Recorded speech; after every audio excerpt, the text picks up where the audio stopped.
체중이 저랑 비슷해 보이십니다. 그리고 맞은편은 이상일 아젠다센터의 대표님 나오셨습니다. 안녕하십니까? 네, 안녕하세요. 네. 참고로 두 분은 전국을 좀 다르게 해석하는 분이라는 걸 일단 말씀드리고요. 최근 여론조사들이 뭐라고 표현해야 됩니까? 널뛴다고 표현해야 되나? 아니면 도대체 어디에 기준을 잡아야 될지 모를 정도의 네. 똑같은 시기에 비슷하게 한 여론조사 같은데 차이가 크게 나지 않습니까? 그죠?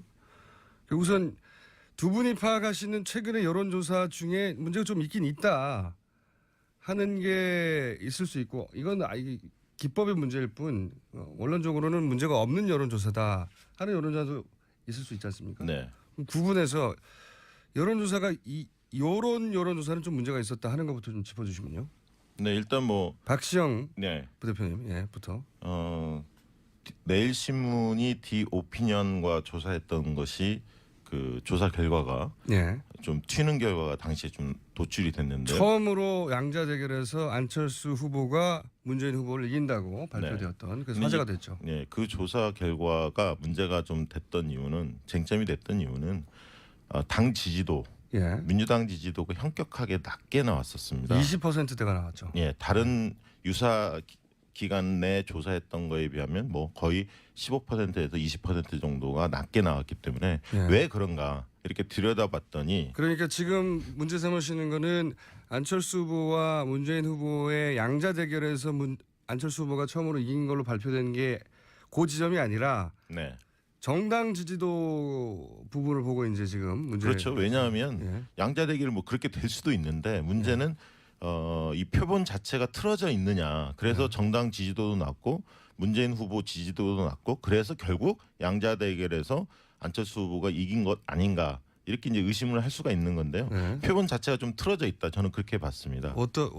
왜냐하면 지금은 거의 사용하지 않는 용도 폐기가 돼 있는 KT 등재 번호로 유선 전화를 40%를 했는데 거기 그 KT 등재 DB는 지금 거의 사용하지 않고 있습니다. 왜 사용하지 않겠습니까? 왜냐하면 비등재 가구가 등재하지 않는 가구가 50% 이상이거든요. 그러니까 전화번호부에 자기의 이름이 밝혀지기를 그러니까 등록되지를 않기를 바라는 유권자가 많거든요. 그러니까 KT 등재라는 건 한마디로 말해서 전화번호부에 올라간 이름. 그렇죠. 예. 근데 올라가지 않는 사람들이 50% 넘기 때문에 표본이 정확한 모집단을 대표할 수가 없는 거거든요. 과거에는 이게 유의미했는데. 예, 2010년까지는 주로 사용했다가 2010년 때 지방선거 때 한명수 오세훈 때 이게 여론조사 자체가 한 20% 차이가 났었거든요. 근데 실제 개표해 보니까 0.8%밖에 차이가 나지 않았습니까?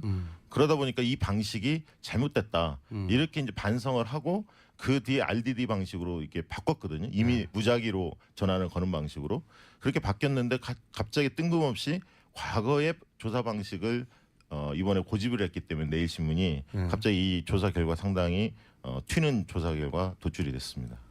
이상일 대표님은 어떻게 보세요? 그 대목에서. 지금 이제 여론조사를 보면 이제 각 조사마다 기본적으로 조사라는 것은 이제 표본을 추출해서 보기 때문에 오차가 있고 그 오차의 범위 안에서 움직일 수 있는 여지는 충분히 있습니다. 그러나 지금 이제 표준화되지 않은 문제가 뭐냐면은 이 유선과 무선을 얼마나 섞어서 조사를 하는 것이 가장 정확한가에 대한 문제. 또 그거는 하나는 뭐 기관들마다 조금씩 다른가 보더라고요. 그게 이제 아직까지는 어느 정도가 좀 더 합리적이다라는 것이 결론이 명확하게 나지 않은 부분이 있고요. 또 하나는 이제 이 질문의 방식의 문제. 예를 들어서 뭐 양자 구도를 물을 때 그냥 뭐 문재인과 안철수만 나온다면 이렇게 묻는 것하고 뭐 안철수가 한 명이 되려면은 단일화를 해야 되니까. 뭐 유승민 등과 단일화해서 안철수로 이렇게 설명을 해주는 것도 다른 맥락이 있을 수 있습니다. 그렇죠. 이런 어떤 질문 방식의 문제 그리고 뭐 이런 어떤 이 조사 방식의 문제들이 정확하게 통일되지 않으면서 거기에서 나오는 편차도 분명히 있다고 보여지는데요. 그게 근본적인 문제고, 그렇죠. 근데 지금 방금 박 대표 부대표님이 말씀하신 KT 등재 번호를 사용한 거는 실제 여론조사 전문기관에 보기에는 이게 최근에는 거의 사용하지 않는 방식입니다. 왜냐하면 이 KT 전화번호 조금 더 설명드리면 예전에는 그 인명 전화번호부라는 거 보신 적 있을 거예요. 공중전화부스를 기억하시는 분들은. 두꺼운 책. 그 당시는 전화를 등록하면 다 자동적으로 등재가 되고 굳이 나를 거기서 빼달라고 신청하는 경우에만 등재가 안 됐거든요. 그래서 상당한 수의 그 대부분의 전화번호가 등재가 돼 있었고 그 속에서 저희가 전화번호를 추출해 썼는데 지금은 그런 구조가 아닙니다. 그러다 보니까 또 유선전화 안 쓰는 분들도 많고 그렇죠. 이 등재율이 거의 절반 이하로 떨어진 지가 오래됐기 때문에 유선 전화번호 등재 번호만 갖고 전화를 하는 경우는 거의 없는데 그 방식을 사용했다는 건 조금 납득하기 어려운 부분이 좀 있습니다. 그건 네, 두 분 왜냐하면 모두 동의하시는군요. 네, 언론에서 지금 하고 있지 않거든요. 그 방식대로 다 RDD로 바뀌었기 때문에. 예. 자 그러면은 그 디오피니언의 여론조사 방식에서 KT 등재번호를 사용했다는 것에 대해서는 두 분 공이 왜 안 사용하는 방식을 사용했냐 더 이상 정확도가 떨어져서 왜냐하면 그렇게 하면 보수 편향적으로 나온다는 것을 조사업계 일하는 사람들은 다 알고 있거든요.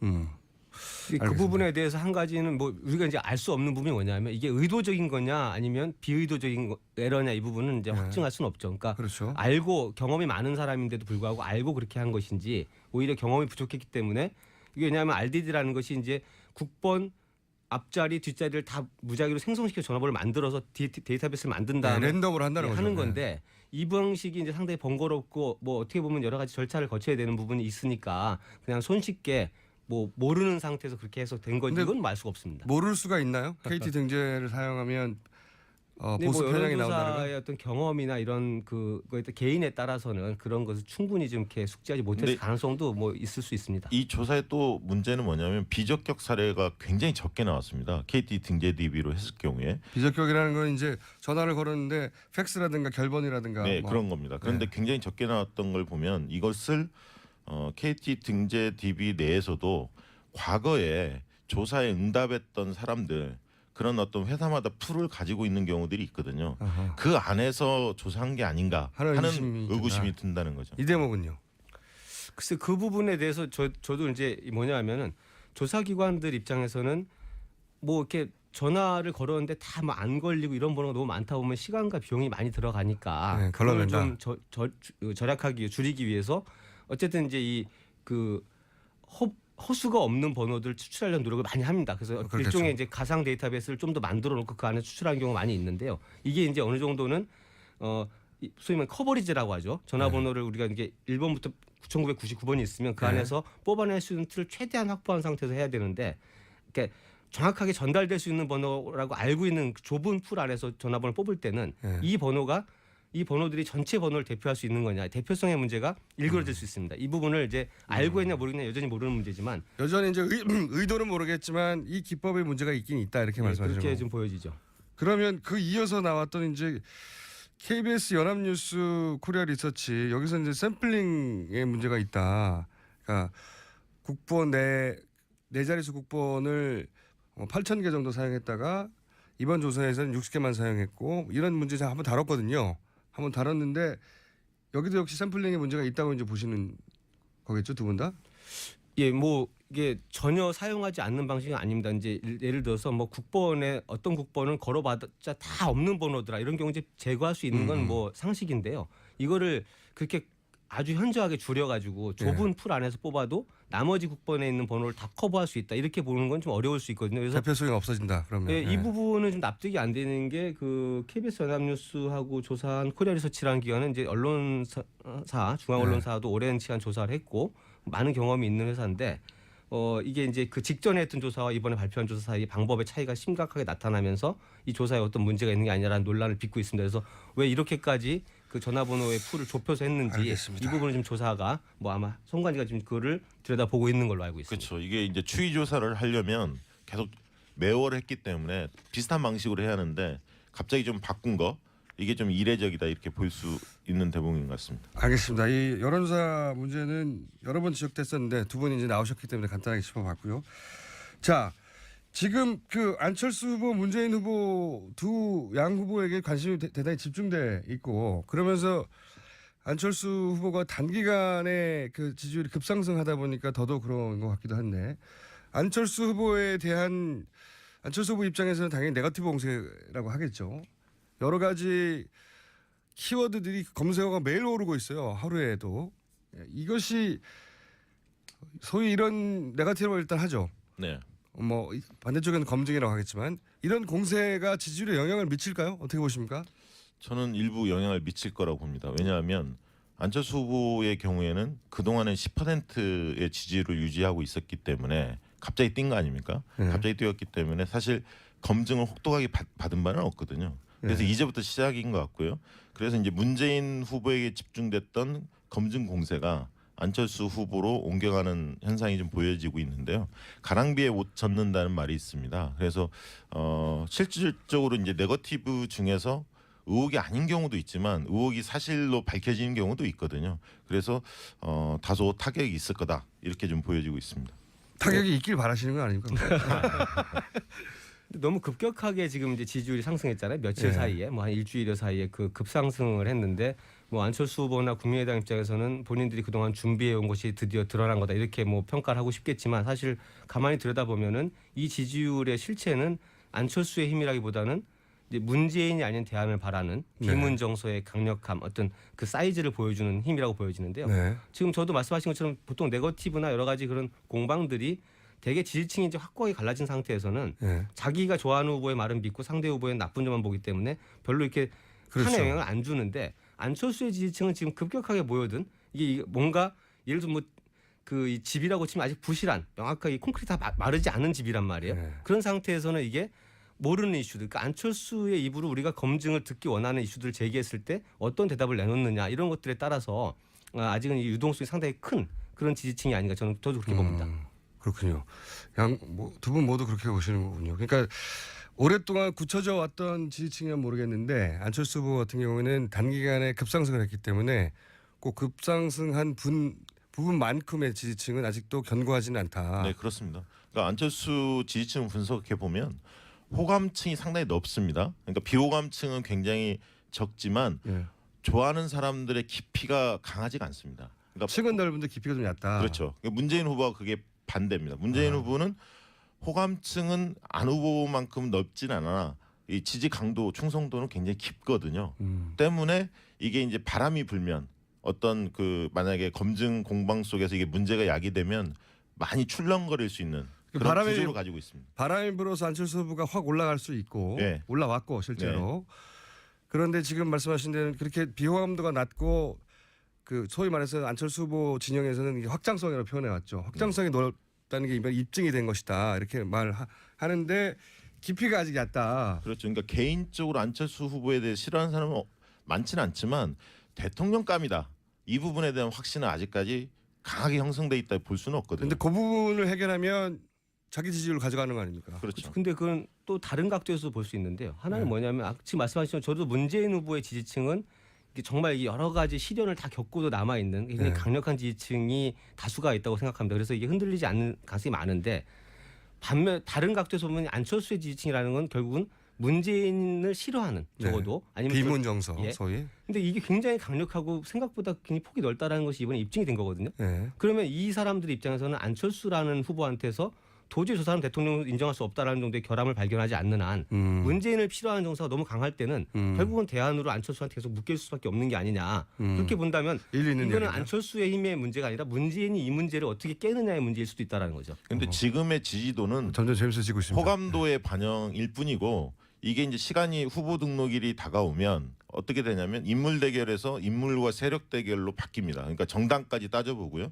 대통령감인가 아닌가. 그러니까 사람은 좋은데 이게 대통령 자질이 대통령으로서 준비된 게 충분한가 아닌가 이런 것들은 이제 꼼꼼히 따져보기 시작합니다. 그래서 단순 호감도하고 그런 어떤 확고한 지지로 바뀌는 그 과정에 지금 저는 있다고 보여지는 거죠. 안철수 후보가. 때문에 대통령으로서 그리고 국민의당이 수권 정당으로서의 얼마나 모습을 보여주느냐. 그게 약하면 40석이기 때문에 가뜩이나 국정 불안, 국정 혼란 이런 어떤 프레임에 걸릴 가능성도 있다고 보여집니다. 그렇죠. 그럼 과거에 보면 근데 저는 이제 계속 다른 각도로 본 게 뭐냐면 과거에 보면 이 보수가 굉장히 강력한 힘을 가졌을 때 보면 한나라 대 반한나라, 새누리 대 반새누리로 선거구도가 짜여집니다. 결국은 새누리를 지지할 거냐 아니냐, 보수를 지지할 그렇죠. 과거에는 그랬습니다. 지금 그 현상이 반대로 와서 지금 문재인이냐 아니냐의 문제로 가 있다는 거죠. 저는 사실 지금 제2차 한풍의 본질은 비문풍이거든요. 그거는 과거에 반기문으로 나타났었고 경선 과정에서 안희정으로 나타났었고 뭐 이런 식으로 이제 흘러와서 지금 안철수한테 가 있는데 결과적으로는 이 40%라는 틀에 갇혀 있는 문재인 후보가 주는 불안감 내지는 어떤 뭔가 그 중도나 보수층한테 주는 막연하다고 볼 수도 있습니다만 어쨌든 그런 불안감들을 깨거나 뭔가 그걸 깨지 못했을 때 이 사람들은 적어도 문재인이 아닌 대안을 찾기 위해서 지금 자발적으로 모여든 거잖아요. 그렇죠. 그러니까 이게 안철수 후보에 대한 검증 과정이 필요하고 그 속에서 여러 가지 지지층 변화가 나타날 수 있다는 점 저 동의하는데 그게 어쩌면 아주 강력한 이슈가 아닌 경우에는 오히려 이런 어떤 이 다른 대안, 문재인 이외의 대안을 찾는 이 힘이 예상보다 굉장히 강하다라는 것이 저는 지난 일주일간 보여진 거라고 보이고. 그러니까 안철수 후보에 대한 충성도는 약하지만 비문 용서가 워낙 강하기 때문에 떠나질 못한다는 거죠. 그렇죠. 이걸 지켜낼 수도 있다라는 떠나지 거죠. 못한다. 그러니까 그 부분에 있어서 예를 들면 문재인에 대해서 불안감보다는 제가 볼 때는 거부감이거든요. 안보관을 중심으로 한 보수층의 거부감이 센 거지 불안의 요소는 오히려 문재인보다 안철수가 더 강할 수도 있다. 그것은 아까 말했듯이 본선 국면에 지금 후보 등록일 접어들면 이제 40석 가지고 국정을 운영할 수 있냐. 누구랑 손잡을 건데 이게 민주당 쪽이냐 아니면 보수 세력이냐. 이런 부분들에 대해서 계속 요구를 받을 거고 그 부분에 대한 답을 해야 합니다. 때문에 안철수 후보가 정치적 리더십이 강고하지 않기 때문에 그걸 과연 소수 정당으로서 이 국정을 안정적으로 운영할 수 있는 뭔가 정치력이 있느냐 이 부분들에 대한 답을 요구받게 돼 있거든요. 때문에 불안의 프레임은 문재인 것이 아니라 안철수로 옮겨갈 가능성이 있다. 저는 그렇게 보고 있습니다. 그 양쪽의 불안감이 충돌하는 거죠. 안철수의 불안감은 뭐냐? 말씀하신 것처럼 저도 정체성의 논란, 구도의 논란 굉장히 강화될 거라고 봅니다. 과연 안철수의 정체성은 뭐냐? 그다음에 보수와 손을 잡는 거냐 아니냐? 정말 정권 교체라고 말할 수 있는 거냐? 이런 어떤 싸움도 벌어지겠지만 그 속에서 무엇을 내놓느냐에 따라서 상당히 이제 유동성이 있는데요. 또 한쪽의 불안감은 뭐냐면 이 문재인 후보에 대한 아까 거부감이라고 말씀하셨는데 저는 뭐 그게 큰 차이가 없다고 보는데 뭔가 이렇게 많은 국민들이 느끼기에는 지지층이 아닌 분들은 이 문재인이 당선되면 예를 들어서 어떤 편가르기가 이루어질 것이다. 뭐 어떤 청산이 그 대대적으로 일어날 것이다. 복수가 이루어질 것이다. 예, 이런 식의 어떤 불안감들을 주고 실제로 그게 왜 그러냐면 후보 개인의 문제가 아니라 저는 그동안 보여진 경선 과정에서도 예를 들어 문자 폭탄 이런 것들이 주는 상처나 불안감도 굉장히 지지층 이외의 사람들한테 굉장히 크다라는 거죠. 이것들을 깨지 나도 저런 일을 당할 수도 있다. 그렇죠. 뭐 이게 이런 불안감. 그런 것들이 막연하지만 상당히 큰 불안감을 주고 있기 때문에 이 두 가지 불안감 속에서 어쩌면 차선을 선택하는 그런 어떤 표심들이 나타날 수 있죠. 자, 그럼 비슷한 얘기를 이제 충분히 한 것 같고요. 굉장히 수준 높습니다. 역시 여론조사 전문가에 나왔더니 수준이 재밌네요. 그런데 홍준표 후보 여기서 이제 계속 홍준표 후보 변수를 빼고 얘기했는데 홍준표 후보가 자신의 힘으로 자신의 지지를 끌어올리면 이 구도가 또 균열이 생기는 거 아니겠습니까? 이 가능성은 어떻게 보세요? 저는 조금 있다고 봅니다. 그러니까 크진 않은데 TV 토론이 영향을 미치겠죠. 그리고 유승민, 홍준표에 대해서 약간 중간에 고민하는 층들이 홍준표 후보 쪽으로 옮겨갈 가능성이 저는 있다고 봅니다. 그러니까 대구 경북을 중심으로 아직 그 조사를 해보면 유보층들이 60대가 좀 많고요. 영남권이 꽤 많습니다. 반면에 또 20, 30대도 유보층이 많이 나오는데 다자구도를 해보면 그래서 그 영남에 아직 표심을 결정하지 않았던 고 연령층들이 홍준표 후보 쪽으로 단기에 조금 몰려갈 가능성이 있습니다. 그래서 지금보다는 홍준표 지사가 한 2%에서 한 4, 5% 정도로 뛸 가능성이 저는 있다 이렇게 보고 있습니다. 본격적으로 TV 토론이 벌어지면 어떻게 보십니까?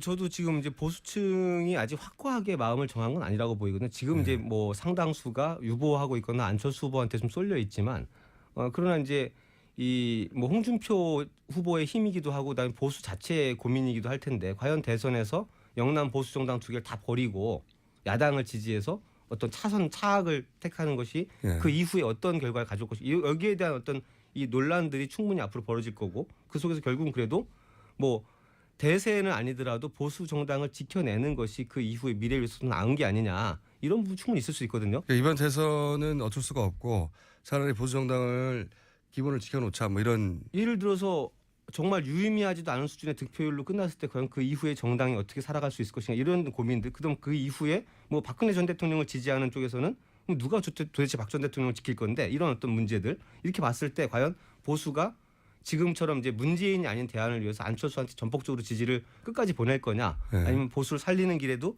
일부 나올 거냐 이 부분이 아직 결정되지 않았다고 보고 저는 이제 홍준표 후보가 그동안 이제 도지사직 유지하느라고 본격적인 행보를 못했잖아요. 이제부터 아마 그 상당히 강력한 공격력을 선보일 개인 플래그 워낙 강하신 분이라 뭐 충분히 어느 정도는 보수층의 재결집이 뭐 큰 규모는 아니더라도 일어날 수 있다고 그러면 그 봅니다. 선은 어느 정도 선이 될까요? 홍준표 후보가 몇 %를 넘었을 때 이 판 자체에 영향을 미칠 것이다. 그러니까 그 점에 있어서 가장 중요하게 우리가 봐야 할 지점이 뭐냐면 왜 이렇게 격조가 높죠 토론이 오늘? 이번 주에 토요일 일요일 날 대거 언론사들이 조사를 할 겁니다. 다음 주 이제 선거운동이 시작되는데 17일부터 그때 일제히 발표를 할 건데 이때 과연 안철수 후보가 지금 정점을 찍었는데 약간 조정 국면이 될 가능성이 있습니다. 그래서 만약에 문재인과 안철수의 격차가 얼마나 날 거냐. 만약 5%포인트 정도 다자구도에서 만약에 차이가 난다. 그래서 안철수 후보가 약간 조정기를 거쳐서 약간 하락 국면에 탄다. 이러면 홍준표 지사가 도약할 가능성이 좀 더 커지는 거죠. 공간이 열리는 이번 주가 굉장히 중요하다. 예, 그 과정을 보면서 보수층의 유권자들이 좀 판단하지 않을까 그렇게 생각합니다. 저도 예를 들어서 보수 홍준표 후보가 10% 내지는 15%이 두 가지 선을 언제 어떻게 넘느냐에 따라서 나머지 구도가 자연스럽게 결정될 수 있는데요.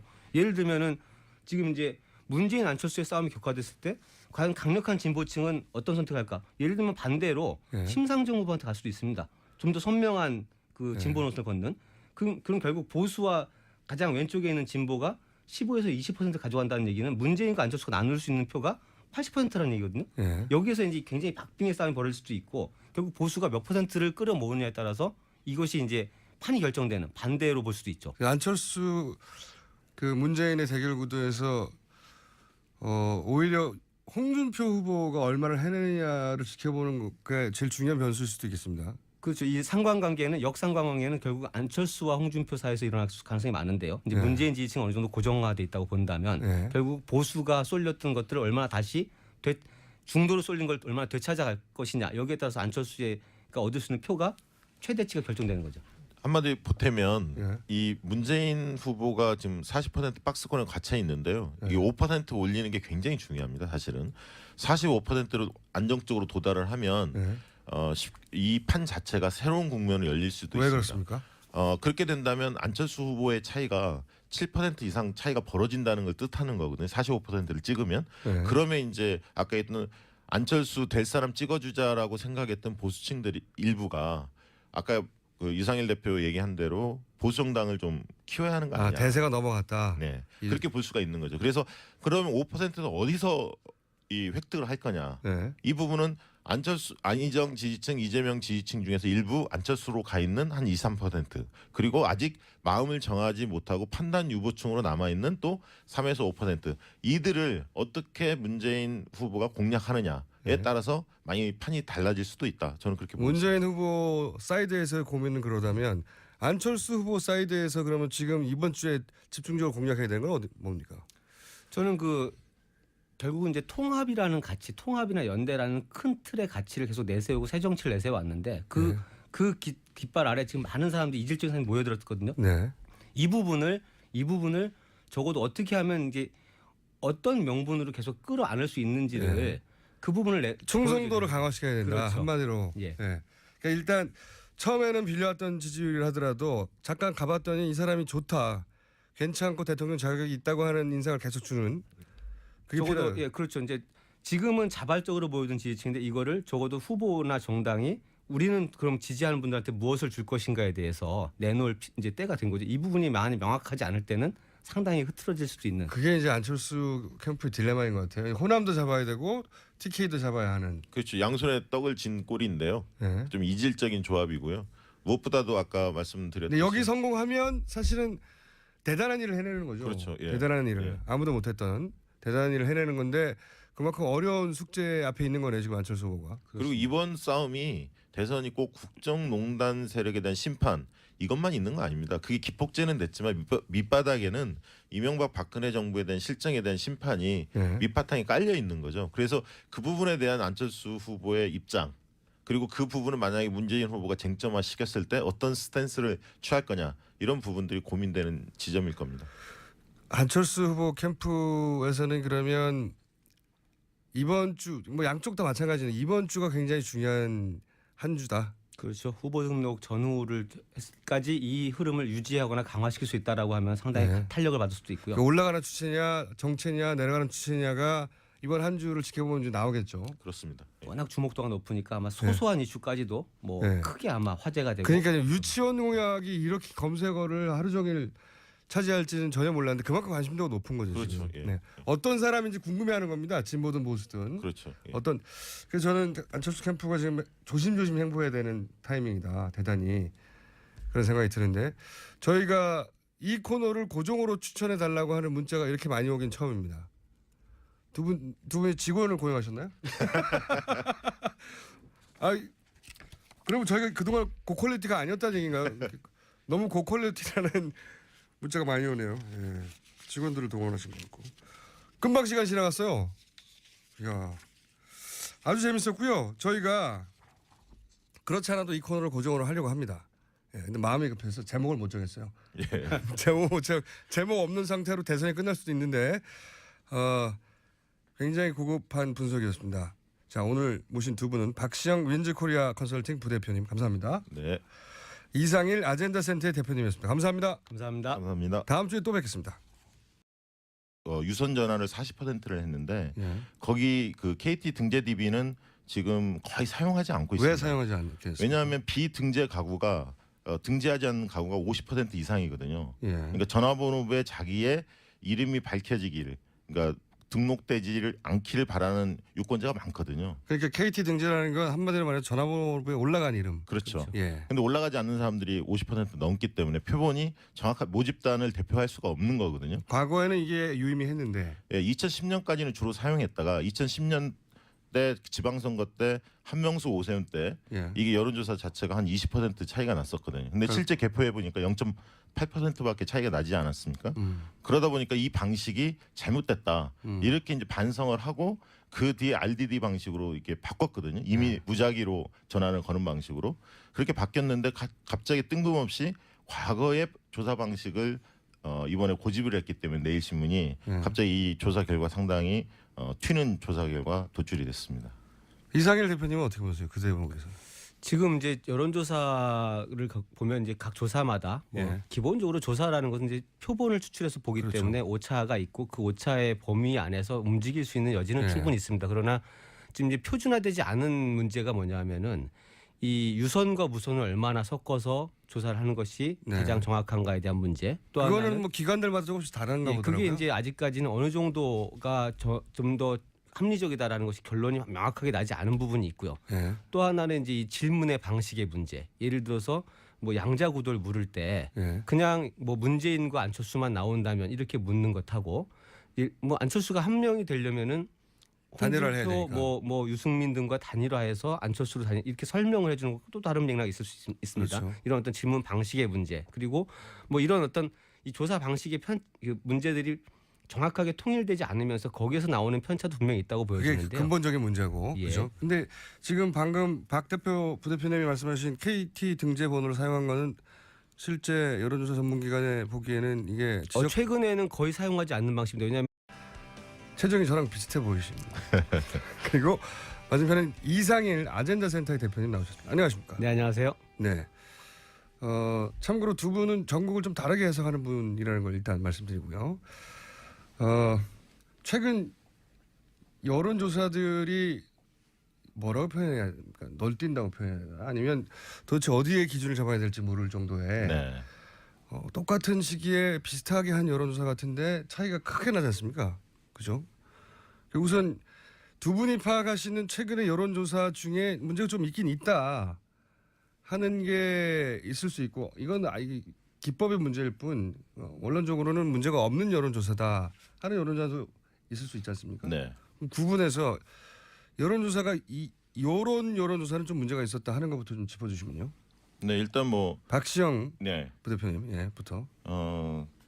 내일신문이 디오피니언과 조사했던 것이 그 조사 결과가 예. 좀 튀는 결과가 당시에 좀 도출이 됐는데 처음으로 양자 대결에서 안철수 후보가 문재인 후보를 이긴다고 발표되었던 그래서 화제가 됐죠. 네, 그 조사 결과가 문제가 좀 됐던 이유는 쟁점이 됐던 이유는 당 지지도 예. 민주당 지지도가 현격하게 낮게 나왔었습니다. 20%대가 나왔죠. 예, 다른 유사 기간 내 조사했던 거에 비하면 뭐 거의 15%에서 20% 정도가 낮게 나왔기 때문에 예. 왜 그런가 이렇게 들여다봤더니 그러니까 지금 문제 삼으시는 거는 안철수 후보와 문재인 후보의 양자 대결에서 안철수 후보가 처음으로 이긴 걸로 발표된 게 그 지점이 아니라 네. 정당 지지도 부분을 보고 이제 지금 문제 그렇죠. 왜냐하면 예. 양자 대결 뭐 그렇게 될 수도 있는데 문제는 이 표본 자체가 틀어져 있느냐. 그래서 정당 지지도도 낮고 문재인 후보 지지도도 낮고 그래서 결국 양자 대결에서 안철수 후보가 이긴 것 아닌가. 이렇게 이제 의심을 할 수가 있는 건데요. 표본 자체가 좀 틀어져 있다. 저는 그렇게 봤습니다. 왜냐하면 지금은 거의 사용하지 않는 용도 폐기가 돼 있는 KT 등재 번호로 저도 이제 뭐냐하면은 조사기관들 입장에서는 뭐 이렇게 전화를 걸었는데 다 뭐 안 걸리고 이런 번호가 너무 많다 보면 시간과 비용이 많이 들어가니까 그걸 좀 절약하기 줄이기 위해서 어쨌든 이제 이 그 허수가 없는 번호들 추출하려는 노력을 많이 합니다. 그래서 그렇겠죠. 일종의 이제 가상 데이터베이스를 좀 더 만들어 놓고 그 안에 추출하는 경우가 많이 있는데요. 이게 이제 어느 정도는 소위 말하는 커버리지라고 하죠. 전화번호를 우리가 이게 1번부터 9,999번이 있으면 그 안에서 뽑아낼 수 있는 틀을 최대한 확보한 상태에서 해야 되는데 그러니까 정확하게 전달될 수 있는 번호라고 알고 있는 좁은 풀 안에서 전화번호를 뽑을 때는 이 번호들이 전체 번호를 대표할 수 있는 거냐 대표성의 문제가 일그러질 수 있습니다. 이 부분을 이제 알고 있냐 모르겠냐 여전히 모르는 문제지만 여전히 이제 의도는 모르겠지만 이 기법에 문제가 있긴 있다 이렇게 말씀하시는 그렇게 거고. 좀 보여지죠. 그러면 그 이어서 나왔던 이제 KBS 연합뉴스 코리아 리서치 여기서 이제 샘플링에 문제가 있다. 그러니까 국번 네 자릿수 국번을 8,000개 정도 사용했다가 이번 조사에서는 60개만 사용했고 이런 문제 제가 한번 다뤘거든요. 한번 다뤘는데 여기도 역시 샘플링에 문제가 있다고 이제 보시는 거겠죠, 두 분 다?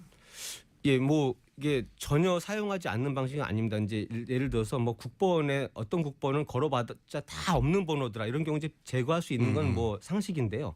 이거를 그렇게 아주 현저하게 줄여가지고 좁은 풀 안에서 뽑아도 나머지 국번에 있는 번호를 다 커버할 수 있다 이렇게 보는 건 좀 어려울 수 있거든요. 그래서 대표성이 없어진다. 그러면 예, 이 부분은 좀 납득이 안 되는 게 그 KBS 연합뉴스하고 조사한 코리아 리서치라는 기관은 이제 언론사 중앙 언론사도 오랜 시간 조사를 했고 많은 경험이 있는 회사인데 이게 이제 그 직전에 했던 조사와 이번에 발표한 조사 사이 방법의 차이가 심각하게 나타나면서 이 조사에 어떤 문제가 있는 게 아니냐라는 논란을 빚고 있습니다. 그래서 왜 이렇게까지 그 전화번호의 풀을 좁혀서 했는지 알겠습니다. 이 부분을 지금 조사가 뭐 아마 선관위가 지금 그거를 들여다보고 있는 걸로 알고 있습니다. 그렇죠. 이게 이제 추이 조사를 하려면 계속 매월 했기 때문에 비슷한 방식으로 해야 하는데 갑자기 좀 바꾼 거 이게 좀 이례적이다 이렇게 볼 수 있는 대목인 것 같습니다. 알겠습니다. 이 여론조사 문제는 여러 번 지적됐었는데 두 분이 이제 나오셨기 때문에 간단하게 짚어봤고요.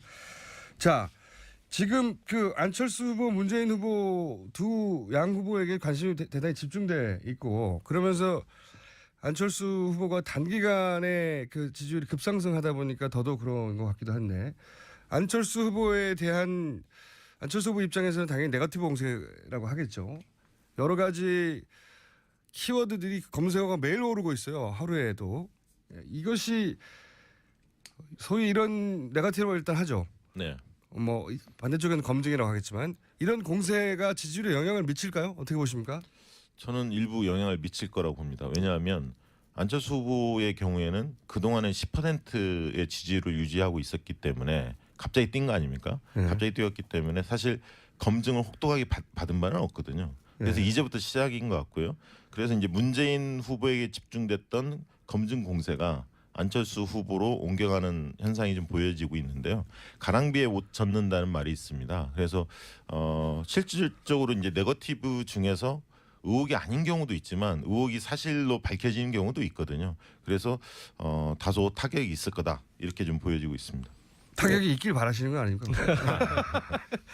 너무 급격하게 지금 이제 지지율이 상승했잖아요. 며칠 사이에 뭐 한 일주일 사이에 그 급상승을 했는데 뭐 안철수 후보나 국민의당 입장에서는 본인들이 그동안 준비해 온 것이 드디어 드러난 거다 이렇게 뭐 평가를 하고 싶겠지만 사실 가만히 들여다보면은 이 지지율의 실체는 안철수의 힘이라기보다는 이제 문재인이 아닌 대안을 바라는 비문정서의 강력함 어떤 그 사이즈를 보여주는 힘이라고 보여지는데요. 지금 저도 말씀하신 것처럼 보통 네거티브나 여러 가지 그런 공방들이 대개 지지층이 이제 확고하게 갈라진 상태에서는 자기가 좋아하는 후보의 말은 믿고 상대 후보의 나쁜 점만 보기 때문에 별로 이렇게 큰 영향을 안 주는데 안철수의 지지층은 지금 급격하게 모여든 이게 뭔가 예를 들어 뭐 그 집이라고 치면 아직 부실한 명확하게 콘크리트가 마르지 않은 집이란 말이에요. 그런 상태에서는 이게 모르는 이슈들, 그러니까 안철수의 입으로 우리가 검증을 듣기 원하는 이슈들을 제기했을 때 어떤 대답을 내놓느냐 이런 것들에 따라서 아직은 이 유동성이 상당히 큰 그럼 이 KT 전화번호 조금 더 설명드리면 예전에는 그 임명 전화번호부라는 거 보신 적 있을 거예요. 공중전화 부스를 그렇죠. 기억하시는 분들. 두꺼운 책. 그 당시는 전화를 등록하면 다 자동적으로 등재가 되고 아하. 굳이 나를 거기서 빼달라고 신청하는 경우에만 등재가 안 됐거든요. 그래서 아하. 상당한 수의 그 대부분의 전화번호가 등재가 돼 있었고 그 속에서 저희가 전화번호를 추출했었는데 네. 지금은 그런 구조가 아닌다. 그러다 보니까 또 유선전화 안 쓰는 분들도 많고 그렇죠. 이 등재율이 거의 절반 이하로 떨어진 지가 오래됐기 때문에 유선전화번호 등재번호만 갖고 전화를 하는 경우는 거의 없는데 그 방식을 사용했다는 건 조금 납득하기 어려운 부분이 좀 있습니다. 그건 두 분 왜냐하면 모두 동의하시는군요. 네, 언론에서 지금 하고 있지 않거든요. 그 방식대로 다 RDD로 바뀌었기 때문에. 예. 자 그러면은 그 디오편위원회 여론조사 방식에서 KT 등재번호를 사용했다는 것에 대해서는 두 분 공이 왜 안 사용하는 방식을 사용했냐 더 이상 정확도가 떨어져서 왜냐하면 그렇게 하면 보수 편향적으로 나온다는 것을 조사업계 일하는 사람들은 다 알고 있거든요. 그 알겠습니다. 부분에 대해서 한 가지는 뭐 우리가 이제 알 수 없는 부분이 뭐냐면 이게 의도적인 거냐 아니면 비의도적인 에러냐 이 부분은 이제 확증할 수는 없죠. 그러니까 그렇죠. 알고 경험이 많은 사람인데도 불구하고 알고 그렇게 한 것인지 오히려 경험이 부족했기 때문에 이게 왜냐하면 RDD라는 것이 이제 국번 앞자리 뒷자리를 다 무작위로 생성시켜 전화번호를 만들어서 데이터베이스를 만든 다음에 랜덤으로 한다는 거죠. 하는 건데 이 방식이 이제 상당히 번거롭고 뭐 어떻게 보면 여러 가지 절차를 거쳐야 되는 부분이 있으니까 그냥 손쉽게 뭐 모르는 상태에서 그렇게 해서 된 건지 근데 이건 알 수가 없습니다. 모를 수가 있나요? KT 등재를 사용하면 근데 보수 뭐 편향이 나온다는 거. 여론조사의 어떤 경험이나 이런 그거에 따라 개인에 따라서는 그런 것을 충분히 좀 이렇게 숙지하지 못했을 근데 가능성도 뭐 있을 수 있습니다. 이 조사의 또 문제는 뭐냐면 비적격 사례가 굉장히 적게 나왔습니다. KT 등재 DB로 했을 경우에. 비적격이라는 건 이제 전화를 걸었는데 팩스라든가 결번이라든가 네, 뭐. 그런 겁니다. 그런데 굉장히 적게 나왔던 걸 보면 이것을 KT 등재 DB 내에서도 과거에 조사에 응답했던 사람들 그런 어떤 회사마다 풀을 가지고 있는 경우들이 있거든요. 아하. 그 안에서 조사한 게 아닌가 하는 하는 의심이 의구심이 든다는 거죠. 이 대목은요. 글쎄 그 부분에 대해서